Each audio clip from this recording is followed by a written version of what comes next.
dive into Shera and the Princesses of Power.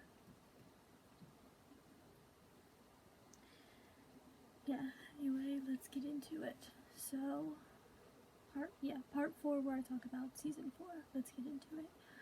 Glimmer now has a new look and is now the new queen.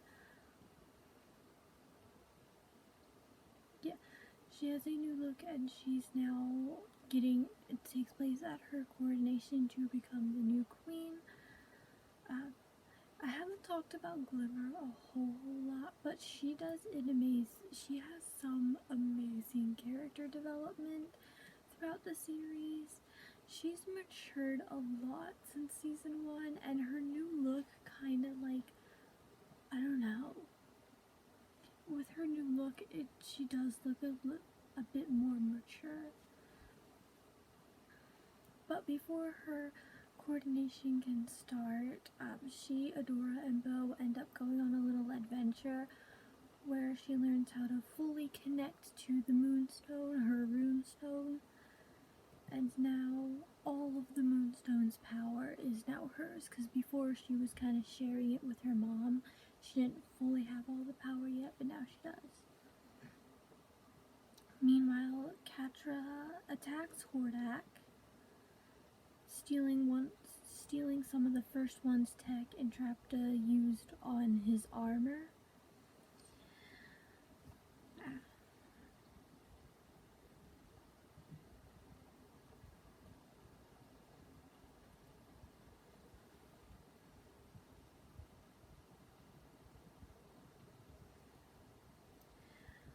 Bo and Perfuma then go to the Crimson Waste. You remember the Crimson Waste?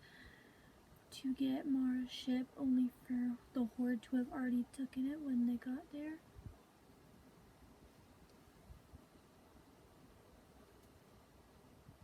Oh yeah, and we finally get to see a new character, Double Trouble.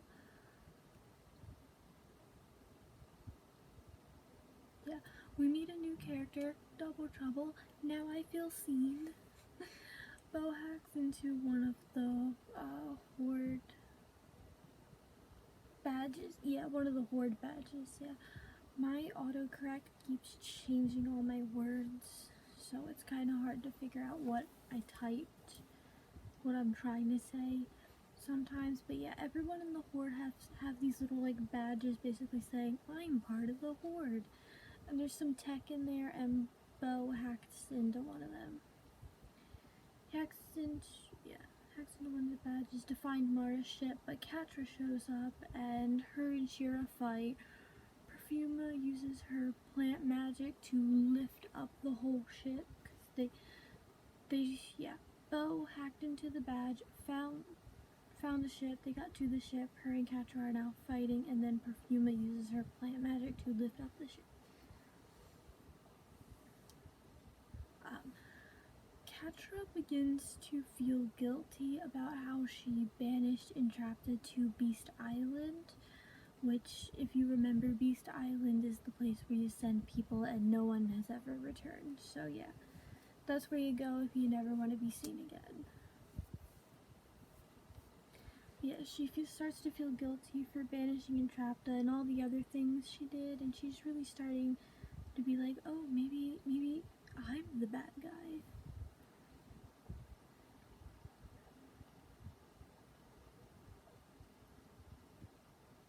Yeah, she eventually gets frustrated with her emotions, which does make her lash out because she's experiencing all these emotions at once, and it's very overstimulating, it's overwhelming, and she lashes out, and she lashes out. Double Trouble then decides to shapeshift into a butterfly girl named Flutterina. Eventually earns the trust of Shera and ends up joining the rebellion, kind of. But now every mission they go on, ever since recruiting Flutterina, wink wink, every mission they go on, Horde is now one step ahead of them. One of Glimmer's guards suggests maybe there's a rat on their hands, or a snake or whatever animal you prefer using. Glimmer thinking it's Shadow Weaver first, obviously, because Shadow Weaver betrayed the sorcerers to go work for the Horde, and now that the Horde betrayed her, she now wants to betray the Horde, and I mean, it makes sense. She keeps going back and forth. Turns out Shadow Weaver, who's still at the castle and has taken up gardening of all things, but you know, whatever. Everybody has their own hobby.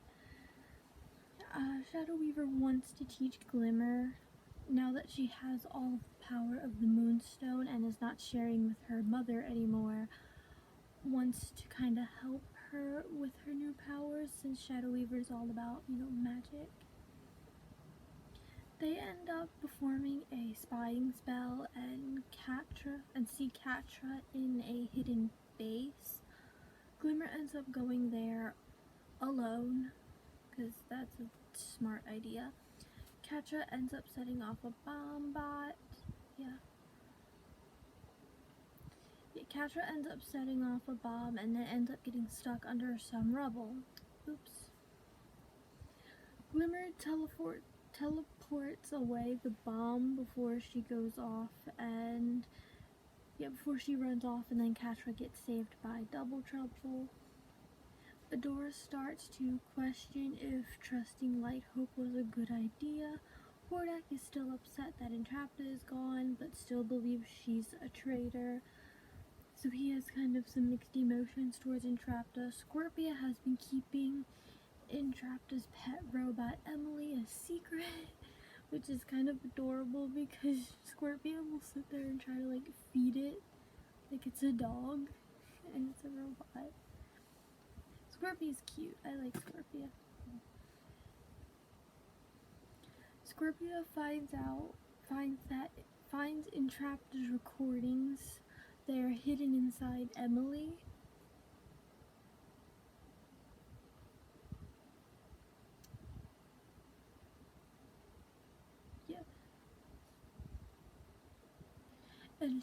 So they're inside of Emily, and Scorpia begins watching them and missing her, and it's a very sweet moment. Emily also has a recording of Catra betraying Entrapta. So now Scorpia knows the truth. Scorpia plans to make a rescue Entrapta. Plans on rescuing Entrapta. Meanwhile, back with the good guys, Glimmer, Bow, and all the other princesses are trying to find the spy. They all accuse each other, they all point fingers, and they all go over what they're doing, and they find out that everyone's stories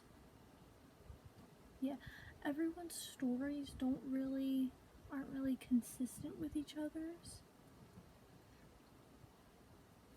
Adora and Glimmer have a cute little heart-to-heart. They set a trap for Flutterina, which Flutterina falls for, and they find out she's the spy. Double Trouble reveals themselves and say while they were busy accusing each other, the Horde attacked Mermistus' kingdom and they're too late. Catra notices Scorpia has left. Now Catra is all alone. Adora finds a data crystal in a First One's ruin that belongs to Mara. Mara is the one shera before Adora. You know, very Avatar The Last Airbender.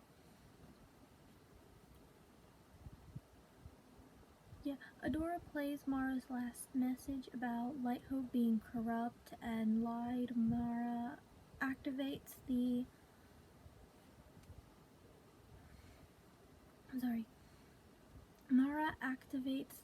heart of Intheria.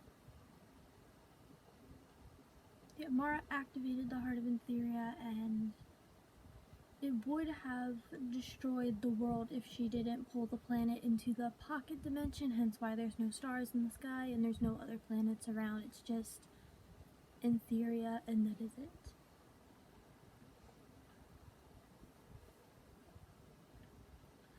So Scorpio shows up and tries to join the rebellion, which is very funny. Bo and Glimmer have a fight.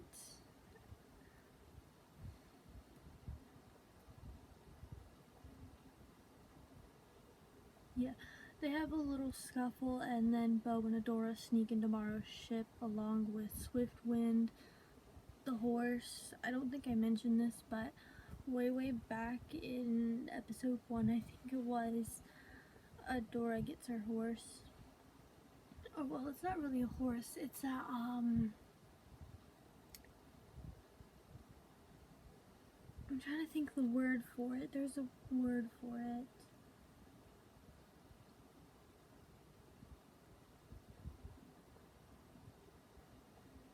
An alicorn, that's what it is. That took so long. Yeah, it's not a horse because it's got a unicorn horn and Pegasus wings, and if you have all of those, I used to call them pegacorns, but no, their official name is alicorn. And I keep forgetting that, and I keep wanting to call them pegacorns because Pegasus, unicorn, pegacorn. But no, they're called alicorns.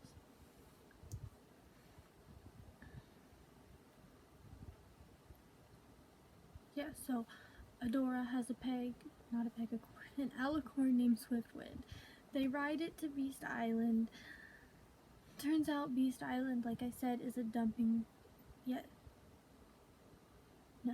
Turns out Beast Island is a dumping ground for First One's tech, you know, the thing that Entrapta likes. And Entrapta's actually having the time of her life here. It is funny. They do get attacked by one of the beasts. Adora can't turn into Shera because of the some kind of Bermuda Triangle First One's tech stuff, because Adora's sword is First One's tech, and the island affects First One's tech, kind of like how the Bermuda Triangle affects technology.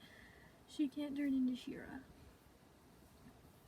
And then a hooded magic man comes in to save the day, and it turns out the magic man is King Micca? I feel like I'm not pronouncing this right. It's spelled M-I-C-C-A. It looks like it's pronounced Micca, but anyway, it's Glimmer's dad. Yay! I actually didn't see that coming, so I was very surprised. Turns out he got trapped there by the Horde. And while he's kind of explaining his backstory of how he got there are these like black vine looking things that suck all the hope out of you. Yeah, they'll wrap around you and then start sucking all the hope out of you until you don't want to leave the island.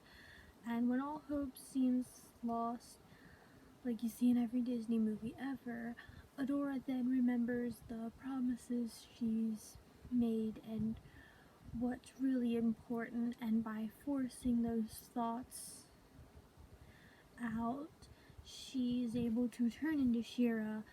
They find a beast robot, and so she turns into Shera, she fights all the vines.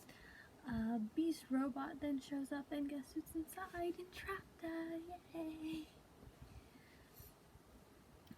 We cut back to Glimmer. Glimmer goes to Light Hope saying she wants to use the Heart of Etheria. Light Hope says, okay. I mean, since she can't get Adora / Shera to do it, might as well get Glimmer to do it. And to do the little Heart of Etheria thing, you need to get all the princesses together with their runestones. We then get back to Double Trouble and Catra. Double Trouble comes back to tell Catra Adora's not at Bright Moon anymore, meaning Catra can go and attack. They then go back to Beast Island, and Entrapta tells Adora the Shera sword is made to control Shera because Shera is the only one who can handle the pure magic in the center of the planet. So once the heart of Etheria is activated with all the princesses and all their runestones, the only thing that can handle that amount of magic is Shera, and the sword is going to be made to control Shera, so she won't be able to transform back into Adora anymore. She'll be stuck doing whatever the sword is telling her to do. Turns out Double Trouble is a double agent, and Glimmer send them to the Horde to backstab Catra by telling Hordak the truth about Entrapta being sent to Beast Island by Catra. Hordak's upset, obviously, because he just lost his first friend ever.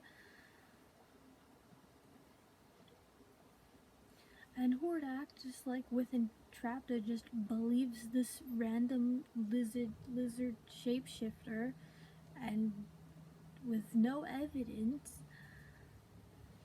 and confronts Catra about it, and yeah, he's off. Hordak and Catra get into a fight. Scorpia sneaks into the Horde so Scorpia can connect to the Black Garnet, which is her runestone. And then her power is finally unlocked, and because Scorpia was the missing piece, she was kind of like the lost princess, and I think I mentioned this before, I really wish they dove like deeper into her discovering she was a princess. I feel like that would have made more sense, because in the Horde you're taught that princesses are bad, so where was Scorpia while being taught that the princesses were bad if she is a princess? It would have made more sense if Scorpia didn't know she was a princess, and then like we watch her as she discovers, oh no, I'm a princess, and I'm the last crab, or not a crab, I'm the last Scorpion princess, that's why there's nobody else that looks like me, I'm the last one because the Horde wiped us all out, and the only reason why I'm still here is because I'm the princess and I'm the only one who can control the Black Garnet. That would have made a lot more sense than, oh yeah, by the way, I'm a princess and I invite you to Princess Prom.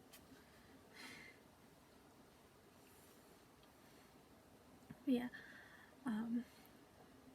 Scorpia connects to the Black Garnet, which is her runestone. Now all the princesses are in tune with their runestones.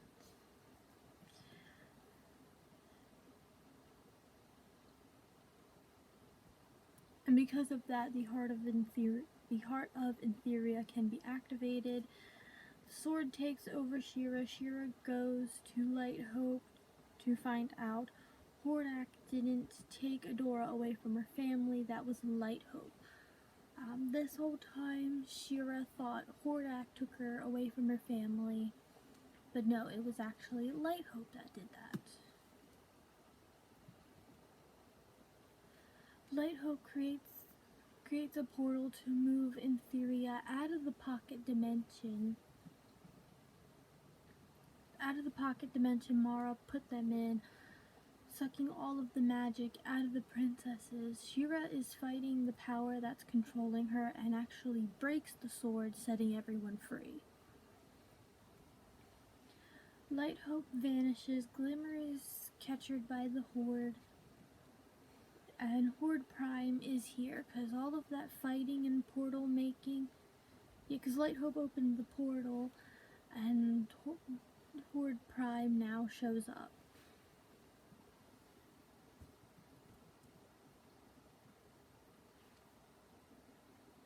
Yeah. Horde Prime now shows up, and that is the end of Season 4. On another cliffhanger. But yeah, anyway, that is my entire deep dive of Season 4. Thank you everyone for watching. I'll see you next time. Bye.